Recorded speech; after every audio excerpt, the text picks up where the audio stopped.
আসলে প্রথমে আল্লাহর কাছে শুকরিয়া, আমার অনেক ভালো লাগতেছে। আজকে ম্যাচটা আমাদের আসলে উইন ছিল।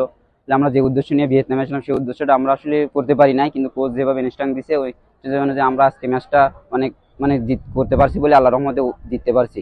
কিন্তু কোচ যেভাবে আমাদের প্রথম দিন ইনস্ট্রাকশন দিছে ওইভাবে আমরা আসলে পারি না, কিন্তু আমরা সবাই চেষ্টা করছি, সব প্লেয়ারই অনেক চেষ্টা করছে, কিন্তু আসলে মিস্টেক হয়ে গেছে সামটাইম, এই জন্য আমরা পারি না। কিন্তু আজকে ম্যাচটা আমাদের জয় দরকার ছিল, কারণ জয় না হলে আমরা 5 নম্বর চলে যেতাম। এই জন্য আলহামদুলিল্লাহ।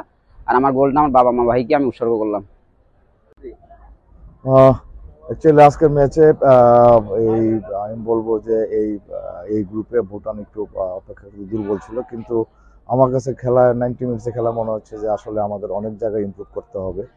বিশেষ করে যে অপোনেন্ট কারা এবং সে তার বিরুদ্ধে কীভাবে খেলবো, এটা আসলে সবকিছুই নির্ভর করে প্লেয়ারদের টেকটিক্যাল অ্যাওয়ারনেসের উপরে। সেখানে আমি মনে করবো আমাদের প্লেয়ারদের টেকটিক্যালি আরো ইকুইপড হইতে হবে। আর হলো যেহেতু আমরা এখানে আসার আগে টার্গেট নিয়ে এসেছিলাম, তো আমাদের এএফসি ড্রর পটে যেখানে ছিলাম আমরা আসলে 3 নাম্বার টিম হিসেবে আমরা এখানে এসেছিলাম। আমরা 3 নাম্বার টিম হিসেবে শেষ করলাম এই বাছাই কম্পিটিশন।